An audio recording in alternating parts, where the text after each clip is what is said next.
people, so this is more about human rights. And Mariia, right now in Ukraine, she will share this information with us. Good afternoon again. Actually, I need to say that this topic not just arrived to Ukraine. No, this topic has been born here, actually, because one of the because of the scientists, of great scientist Olga Skorohodova. She is from Ukraine, from Kherson region. So I need to say that you are the basis, the grounds of this Soviet order description, and it's usually corresponded to Tiflo comments, and it's partially Tiflo comments. And I need to say that I would like to say hello to Alexandra and Pitek family from Rutums, because I think that they will support this discussion, because working somehow partially or not with order description, as whom I know. Maybe I would like to ask a question. Who of you have worked in all the description sector? So I would like to hear your comments, questions, and some advices. As an interpreter working in all the description sphere, I would like to dig into the topic initially. We should look initially and then interpret. But now we should not look, but listen. And next question. So your English language, if I understand correctly, is the first one or the second one? Is it right? And if the language is language of the video is English, is it okay? Yes, okay, that's great, because I have this video in other languages. So dear friends, please close your eyes. All right, folks, strap in. A drum fills the screen, but the drumsticks are in the feet of a man with no arms. A 10-piece swing band joins in, featuring a one-armed bass player and a blind pianist. A lead singer in a blue suit and trilby performs a spin in a wheelchair. Yes, I can suddenly. The lead singer rolls off the stage and onto a road, racing alongside British Paralympian Hannah Cockcroft. Take a look, what do you see? Then an athlete with one leg hops an impressive high jump. Striking images of people doing things with their feet, from a mother lifting her baby to a man doing donuts in a car around the band. Yes, I can.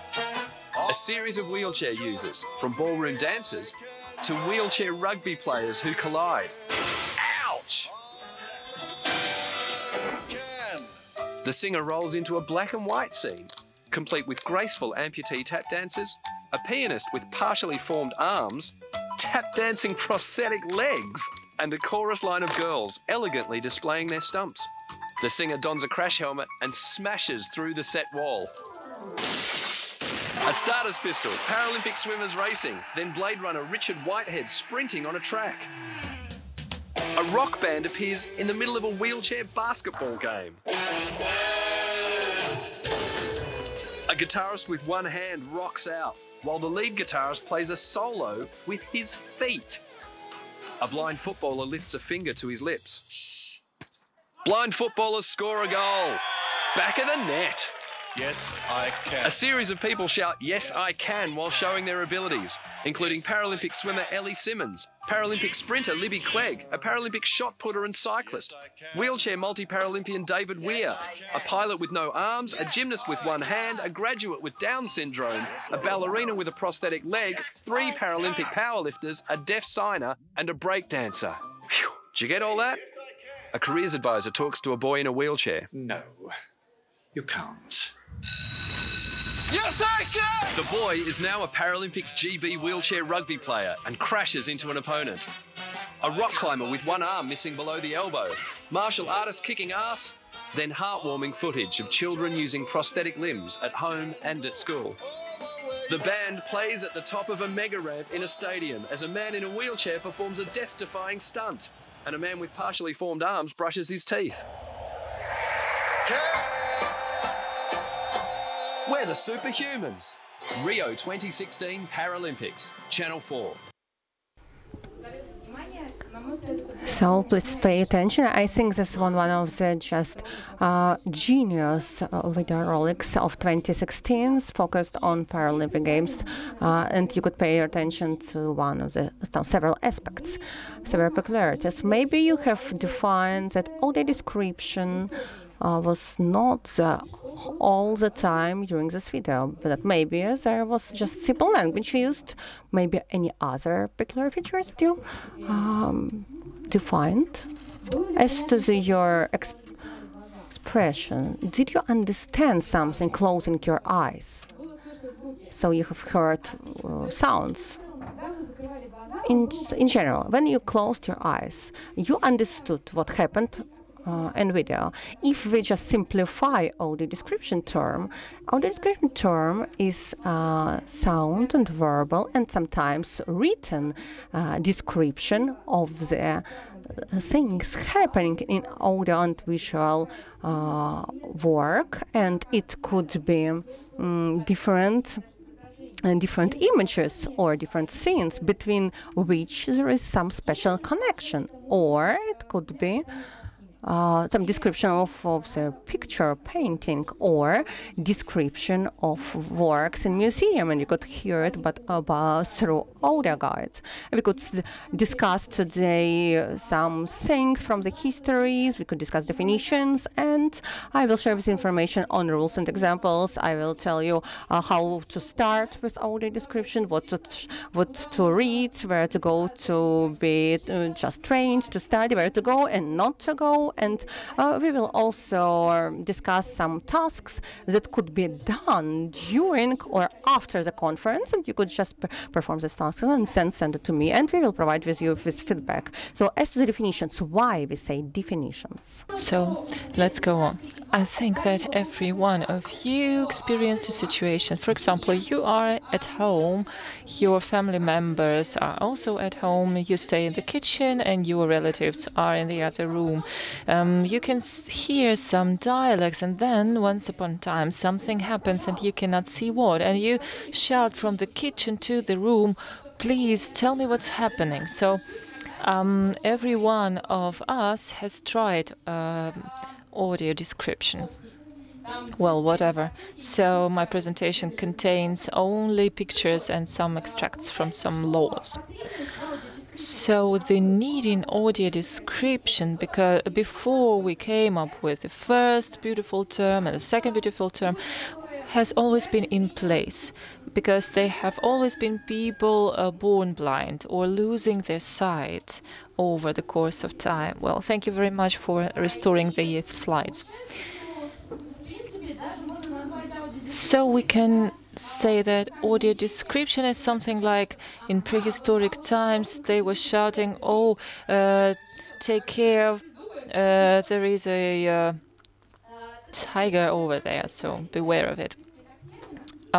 If we return back to the audio description history as a kind of translation, and they argue what is actually is this a semantic, hypersemantic, intersemiotic translation, but this is an audiovisual kind of translation with a minimum unit of a scene.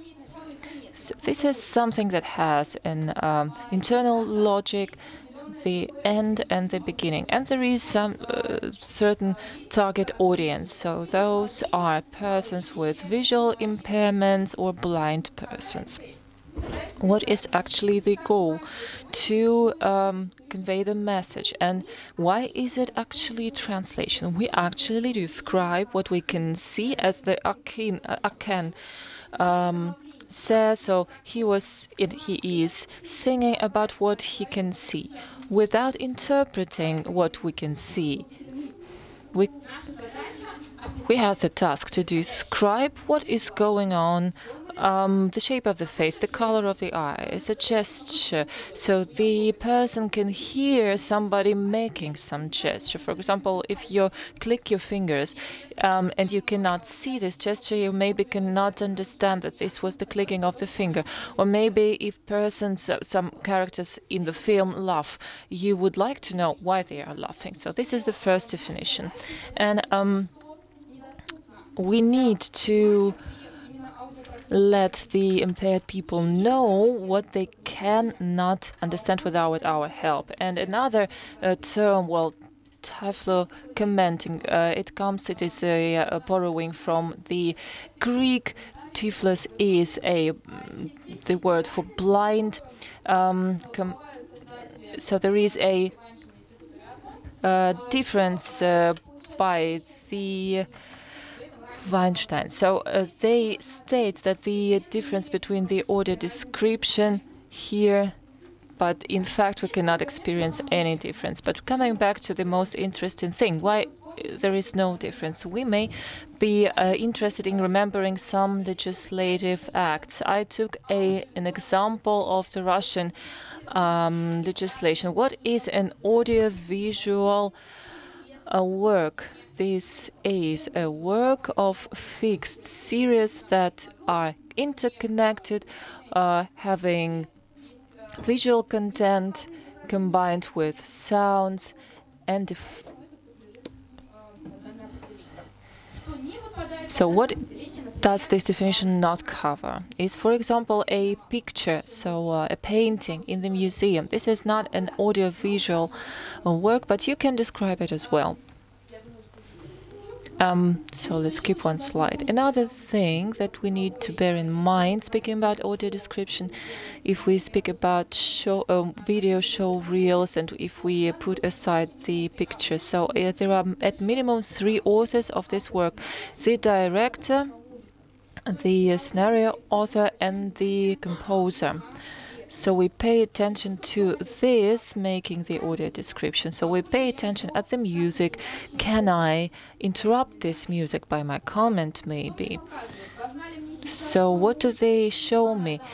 Is it important to describe the ear shape of an elephant, or shall I describe the nose shape of Pinocchio?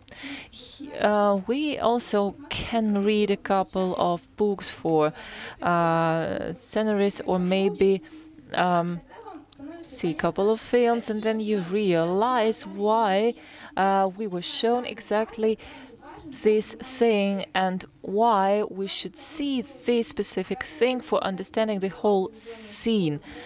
And all the literature on audio description in English, German, and Russian will be given to you by email with all the links and with the example videos. Okay, if we look at a similar article in the US code, so you may see the phrase series of related images, the same as in Russian counterpart legislation. So audio description is audio visual translation. I hope I will not be beaten by my colleagues for stating this. We speak about the phenomenon of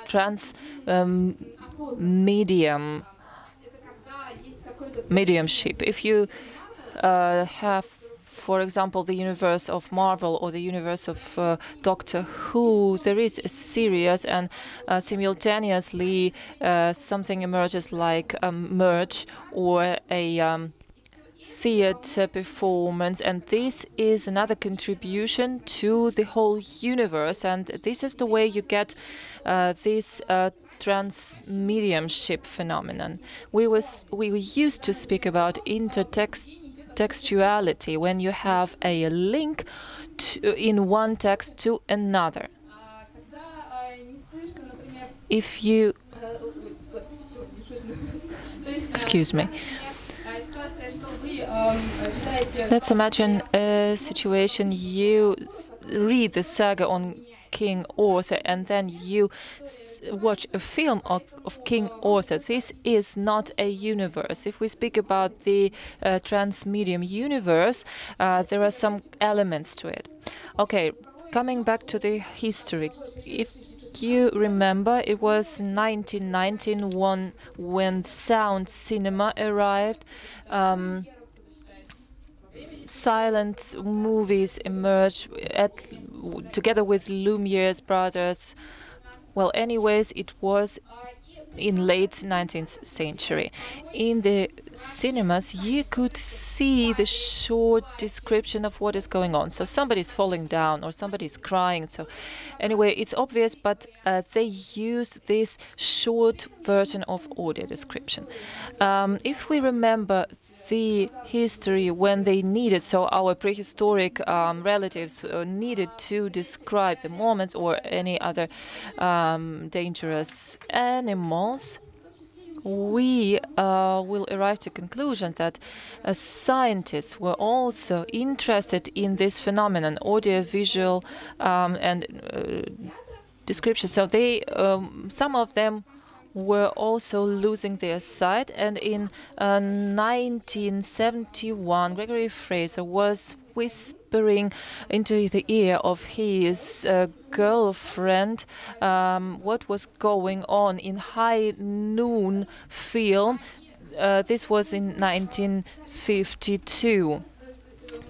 The thing was, he was a scholar at the San Francisco University, and then he realized, okay, there is a need in this kind of services. I can do it, but I need a system.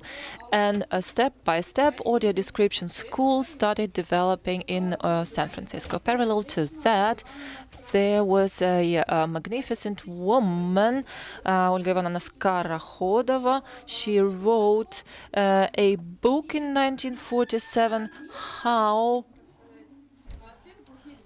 blind and hearing impaired persons can see the world. So she lost both of her sight and hearing by meningitis, and she could remember a number of images before her illness when she was a little child. And then in course of time she tried to convey the message how these people see and see the world, if I can use this term. So what you can do and what you cannot do. And then a group arrived who read the book of Olga Skorohodova and who tried to help one another. And it was in 1978 when first theater performance and film with audio description was shown. And by 2002, Weinschen, the couple of Weinschen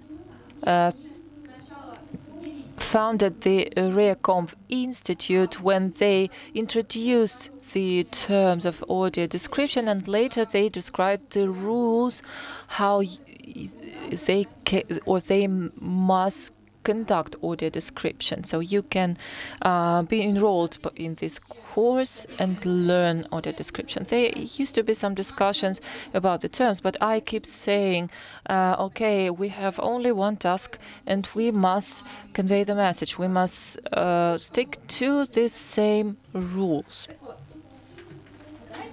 So this is Cleopatra, the film with audio description, but let's look at the rules and examples. So this is Nicolas Cage. Okay, we'll come back to him later. And again, audio descriptor is like Aken. He describes what he sees.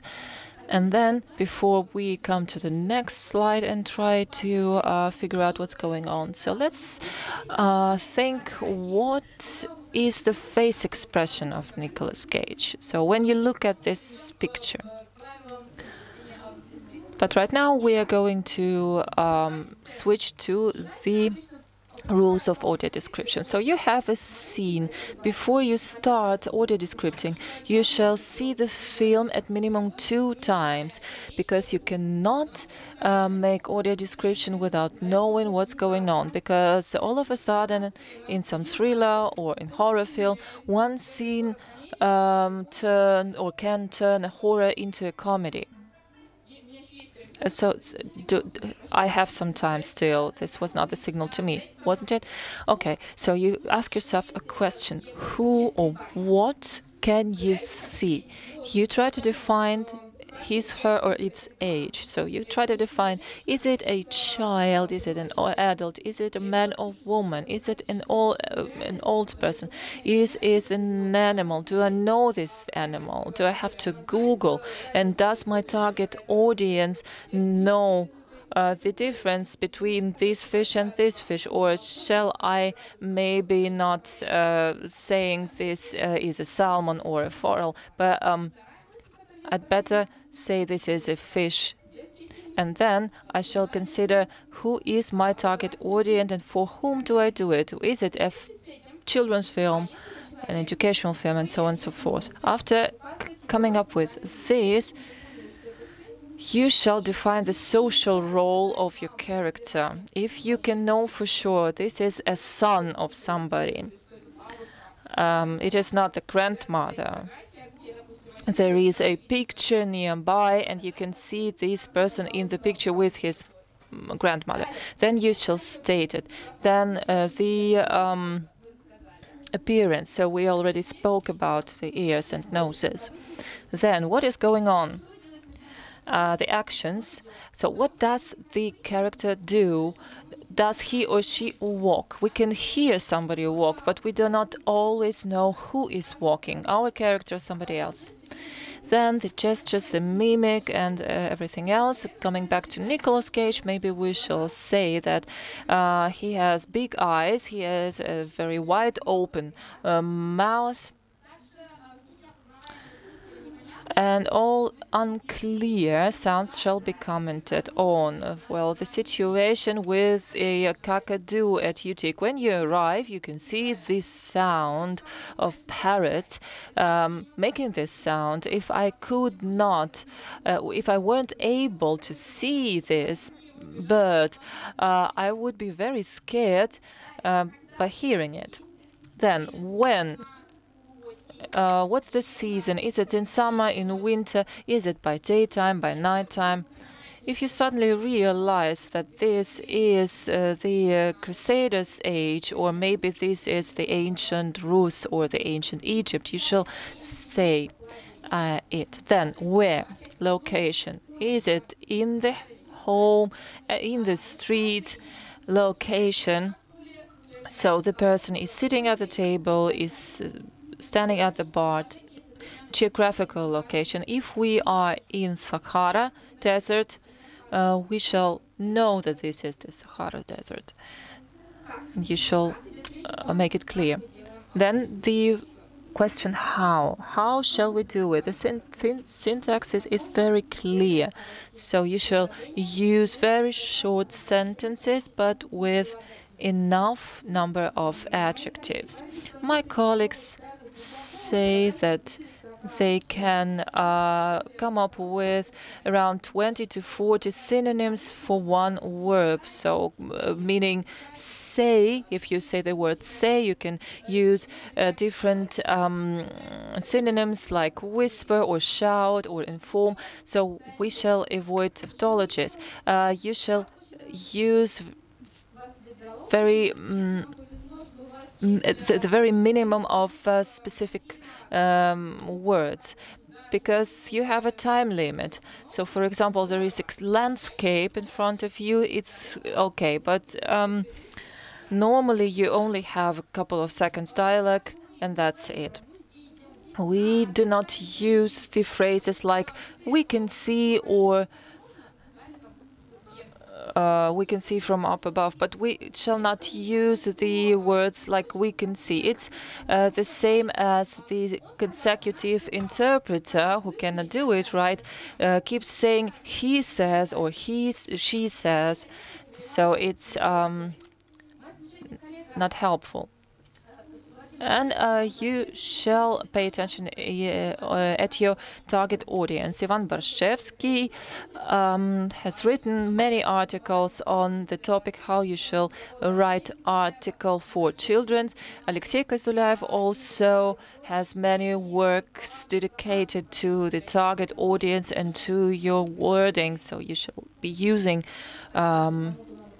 addressing your target audience. If you maybe have students that are working on some scientific papers, or maybe if you are working on your scientific paper, you shall be using these sources. Another thing, metaphors and allusions. Please be aware of them. So we laugh at something because we can see films without audio descriptions, but people with visual impairments do not always understand those allusions and metaphors. But they read a lot.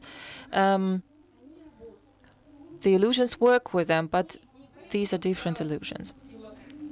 We shall not say just animal or a guepard, because maybe this person has not ever seen this animal, or zebra, for example, in his or her life. Maybe you shall describe this animal. So this is the task of ours, to describe things we see and not to label them. And you do not have any censorship. If you see the blood on screen, if the rating of the film allows you to say it, you shall say there's blood. If this influences the scene, you shall describe it. So the basic principle, the less is more. So let's come back to Nicolas Cage. So what kind of emotion we can see on his face? Shock, maybe. Maybe you can recognize this meme, you don't say.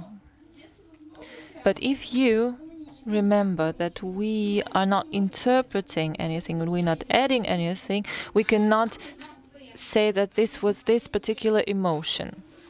We need to know in what scene this facial expression was made. So what kind of emotions he feels must be proven.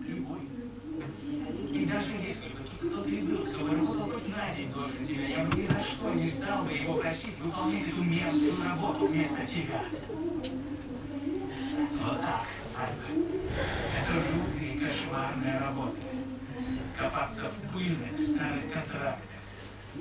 Уволить предварительного занятия и придумать нельзя. Но ты должна его сделать. Ты просто обязана. Или я тебя уволю, ясно? Ясно?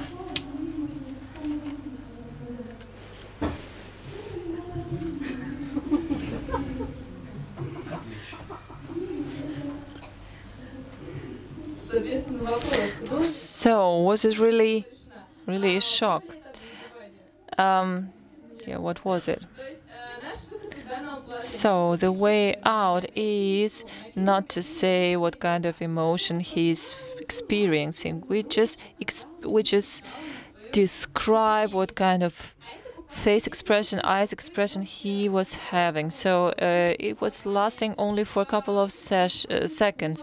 You can make a sentence, well, by rolling his eyes, he did this and this, to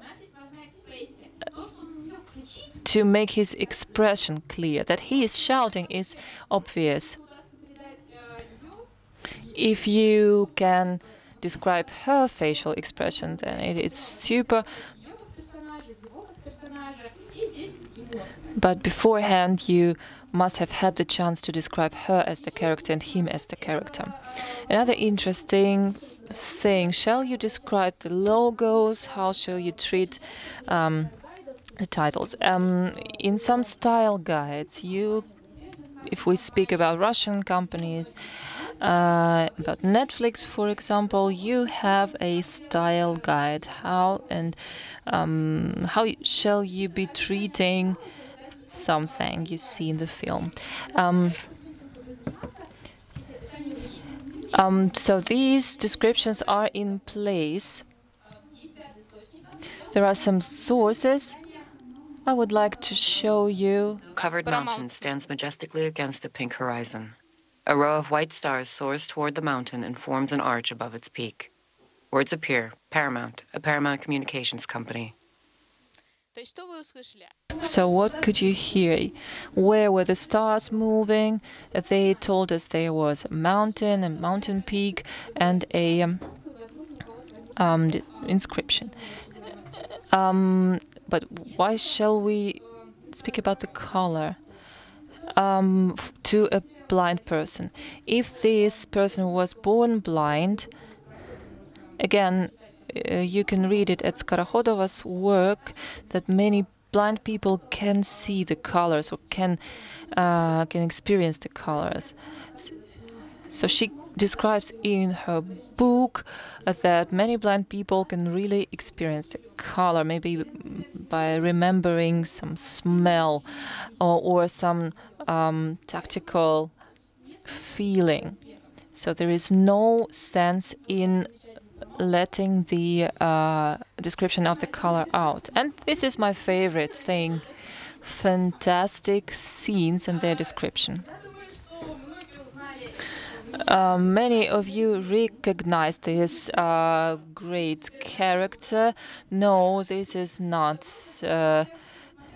the very notorious character, Ждун.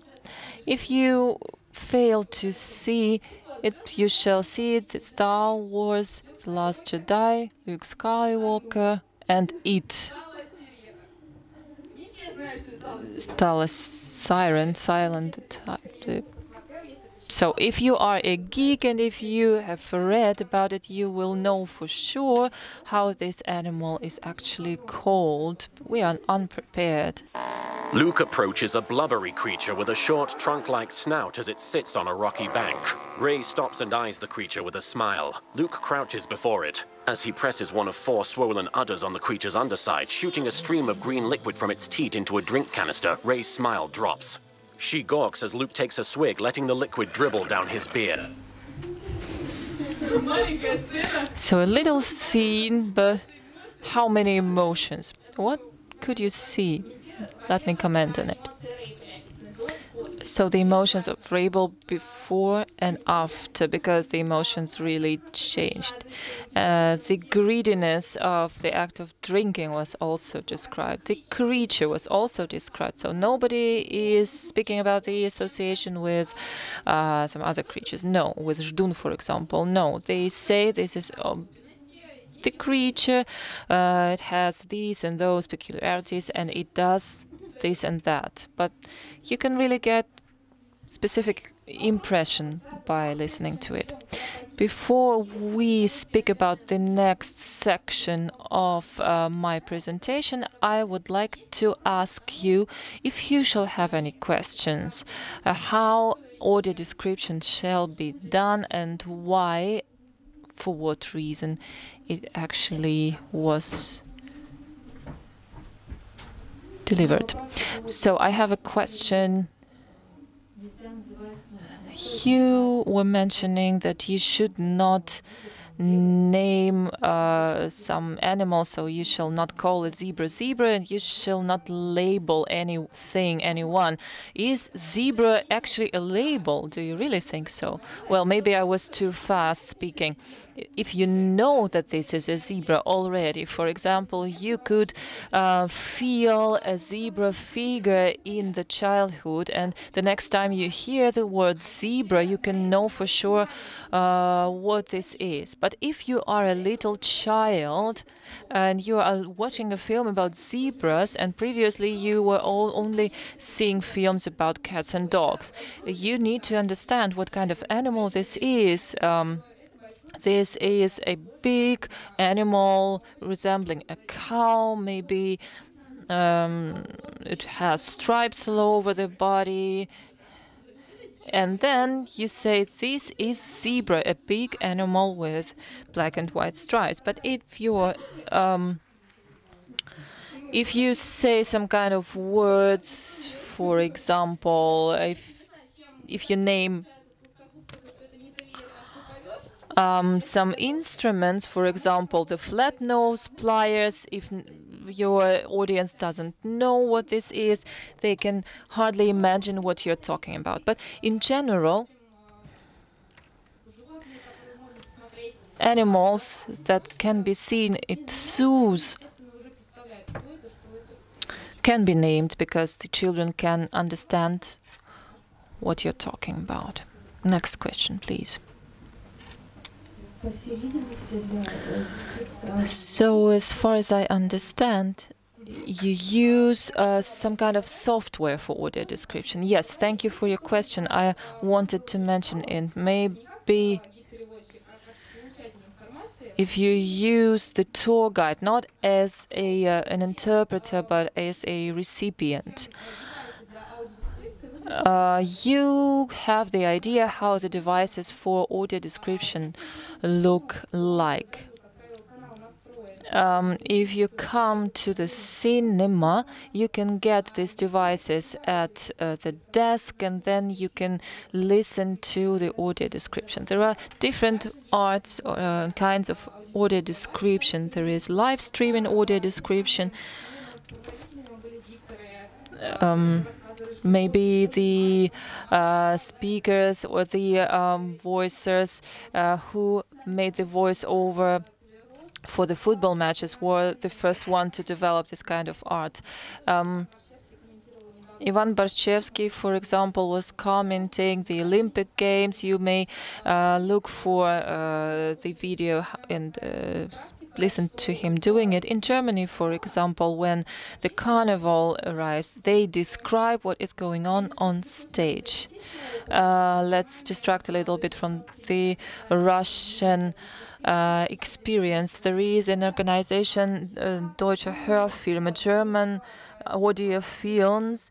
They make audio description for films, so at least once a month. And right now they can afford to make live audio descriptions. And they can live by the taxes of the German taxpayers. So how it's done? You sit in the small room like remote interpreter, and with a small delay is simultaneous interpreting 1 or 2 seconds. You just define and describe what happens at the scene. If there is music only, then you don't describe anything. Also, there is a Greta, this application that could be installed on mobile phone, and just coming to any sites. You could use, for example, Braille alphabet, or you could just use this equipment, and you could just come to cinema and just connect your application, and you have audio description, and it's very similar to QR code usage. The same will be done. Okay, audio descriptors, they work in special programs.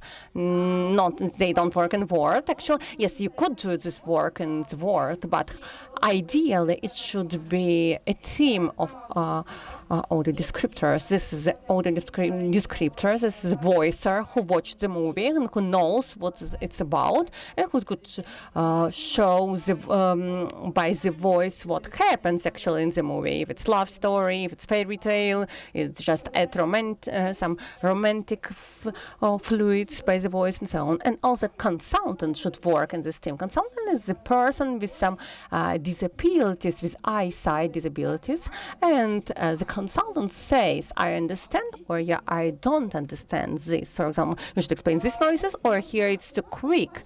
So for you, it's very important to understand time codes and where and when you should write this or that comment. You could use Audios app, subtitled workshop, because there you could just define time codes. Very often you could receive video with time codes, and your clients could identify that in between this and that minute, you could just you should define these comments. If you want, I could share with you this information. It's public, and it could be downloaded. And I need to say that I have very small experience in audio description, only 3 years, and I work for small grants projects, usually German and Russian, and that's why I can't install all time codes. That's why I use very simple applications, and I just turn on video, look, use time and define time codes, use Word if it's needed. Then I read and I try to check everything. Ideally, if you could find the consultant, it's great, it's just great. How is this work paid of such specialists in minutes, in projects, in number of characters? I'm usually paid in minutes for audiovisual translation. It could be defined in contracts, it could be defined in projects, so it depends on your client. If you have a direct client, then maybe I have some problems with figures and rubles, so someone could pay you even €2, €10, 16 euros, and even higher. So it depends on your communication with the client. So if you need, I could just give references to some tenders that I have participated and I know, and some laws. So for you to understand the general picture, the highest rate for me was €17.5 in my case for 1 minute. Any questions left?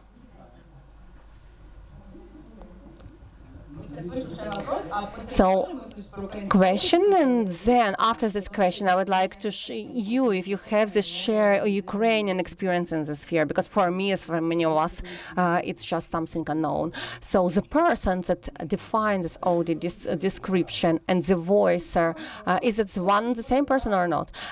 Very good question. Very often, these are two different people, because it's one of my favorite topics. Because very often people say that interpreter translates a very badly voiced the movie. Very often these people are different. The voicer interpreter could be the voicer, or only if he or she is trained and educated for this work, for this job, and knows how to do it, how to play the role of the character.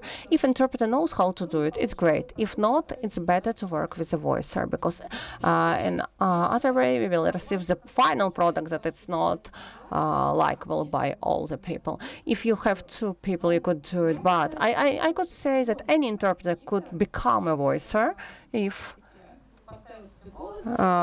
he knows how to play with his or her voice. If the interpreter knows theatrical performance, I could just recommend you a book of one of the teachers of theatrical performance. And I need to say that any courses that they could share with you, they are public ones that you could just go and look them online. And also I will provide you with a list of places where you could go and just study paying money. And these organizations in Great Britain that I will share with you, they have prepaid courses. Real Comp also has prepaid courses.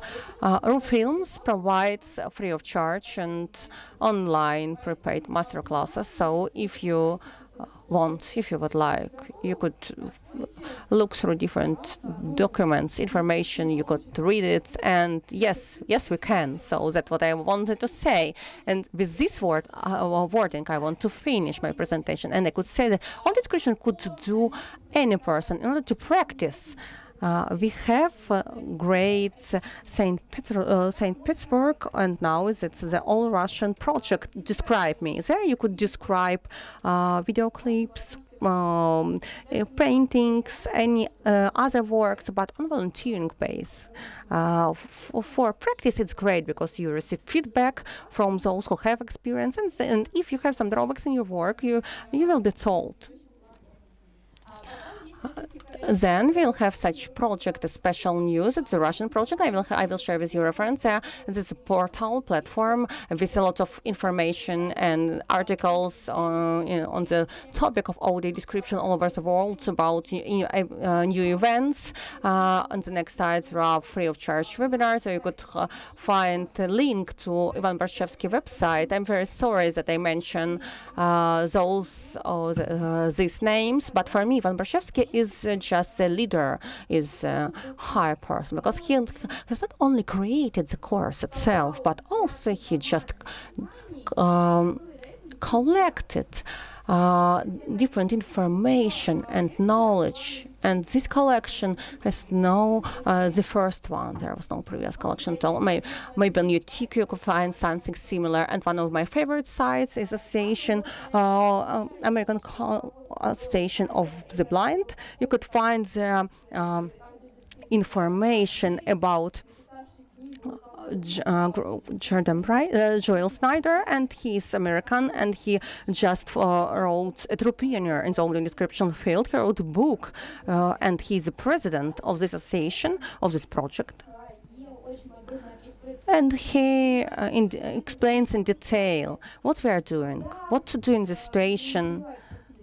I'm sorry, I didn't share with you this example in the video. For example, if you watch a movie, and there is a allusion on Just Run Away from Shawshank. Maybe you have seen that movie, and then there's a scene when the director, the head of the prison, just takes away the sheet, and there is a hole. I think we know, all of us we know, but we are not sure that all the people have seen this movie. And if this illusion is important, if we want this illusion to be alive, to be vivid, we should use short language, we should use precise language. We don't have any option. We can't use another, because intrude into the scene that we have also actually in this movie.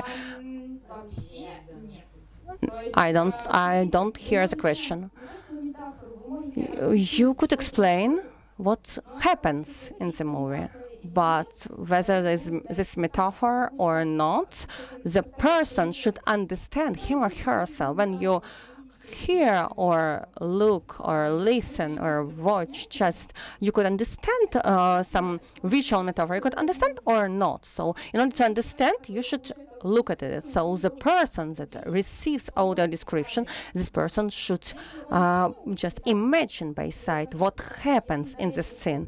If this person has seen this movie, Run Away from Shawshank, then this metaphor will be live, it will be vivid one. If not, you can't say that this illusion for the movie that was just done in the past, and this is a great illusion, this is a great metaphor, that's very funny, and maybe there's a gap, this is several seconds, but you could for example, you could do some comments or notes from the interpreter, and you could say, for example, you make some short videos that I'm audio descriptor, and I would like to pay your attention to this or that fact, and maybe here you have all recalled in the memory that here, where in the movie there was the Shawshank Redemption, maybe you have recalled the scene from that movie. So if not, please listen to audio description for this movie. Additional question: Is this a rule for? Is it a rule or a wish not to use allusions and metaphors? This is a very serious and strict recommendation.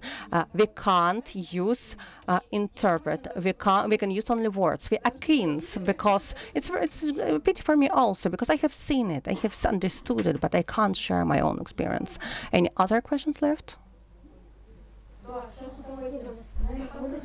So then the last maybe link is the audio description association. Here there is some list of references. Thank you very much for your attention. I will be glad if you have any other questions.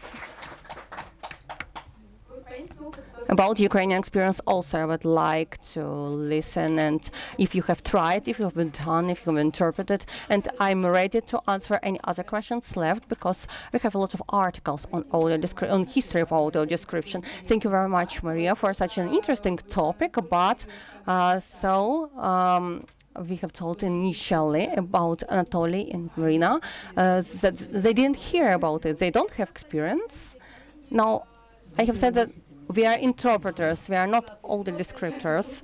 And Tatiana Strok also has joined us, and she has this experience. Just 1 month ago, we have finished courses on audio description. trainer of our courses, and she's person with eyesight disabilities, and she's also the owner of Ukrainian audio description.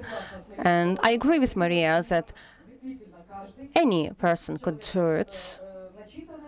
Person, literal person that is sensitive to everything. Personally, would like to understand everything, because we have analyzed a lot of movies with audio description, and very often we could see that people doing this job, they really don't understand this audio description nature itself. They just start text when some people are saying in the scenes. We have great pauses, and afterwards we have developed our own course, and we have, as a result of this course, we have done all the description of Ukrainian movie. But unfortunately, clients don't understand now that they need it, and it's very difficult to receive a permit. And we are very lucky to do this audio description, and members of this course even did a job of voicers. So we have find a team of consultants. So the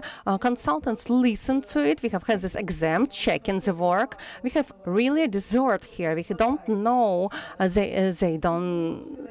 I can't say that the movies that we have worked with, it's a great movie or overwhelming, but no, that was really a great appreciation from people who watched it. And I see not only option for some charitable projects or the option for something that could be funded by different funds. I think that this understanding will come this time or later. Right now, we are right in the process of negotiation with some producers of the movies, and we observe that there is interest in the market, and we really just call all people to be engaged in this sector, in this sphere, and we will have demand, market demand, maybe not in this year, but in the nearest years for sure. I would like to comment also. It's great that you have said that you have just auto-described movie, and I would. So I have some tasks, and if you would like, you could just give me emails. I will send you these tasks. If you didn't do it, you could just describe UTIC logo. You could describe it in different manners and different logos. You could also try yourself in describing some photos from our conference. And the third task is more comprehensive one. Now, together with our colleagues involved in the inclusive project, and this project is for, unfortunately, it's Russian and German one. And the May 15th, there was Kind of Utopia movie, and this is a movie of a follow-up of the Klassen-Lieben movie that was produced 12 years ago, and we have titles, English titles, and German audio description, and now we are with colleagues doing subtitles and audio in Russian and audio description in Russian. This movie was produced by the volunteering budget, and our colleagues have said that they can't pay for this audio description, but they are ready to provide license for showing this movie at school. So if you are interested in it, we could do something similar in Ukrainian language, and we could just organize free of charge just showing of these movies on Ukrainian language for some public. First of all, in order to understand what happens in inclusive environment from German point of view, to practice audio description and to improve the world a little bit. If you are interested in it, I could just share with you this information. Thank you very much for your comments. My experience is a little bit different. I'm not doing audio description of audiovisual works, but you have mentioned vivid audio description, live audio description. I'm being oral interpreter. It wasn't discussed prior to the meeting itself, but being an interpreter, I did audio description for blind people. And it seems to be the easy thing, like I do it always, but it really differs. Because it's intersemiotic interpreting. You should think what you say. You should think what you should not that you should not interpret, or what you see or you look at, or you should just provide only neutral emotions. I think that's a very good direction for oral interpreters, because it's here we touch topic of inclusion, and it was masterclass, dance masterclass, and I should have defined very comprehensively and in detail what the trainers are doing, and it was overwhelming experience, and I was interested in that experience in this topic. And initially I didn't know what to do. For me it was unknown form of interpreting, but I think this is as a separate form of interpreting, is a perspective one, and we could just try to know more about how to do it. So the next question, in order to comment your question actually about labeling, when you described dance, I don't know what was the form of the dance, ballet, or I just overwhelmed, because it's very difficult to describe this form of dance, because we have those or these forms of dance. Did you name it? No, I didn't. These members of masterclass were not professionals, so that's why maybe in that specific situation I didn't define terminology, or didn't name those power or motions. I just said how I understood that she just raised her hand or so. Thank you, that's great. Any questions or wishes or comments?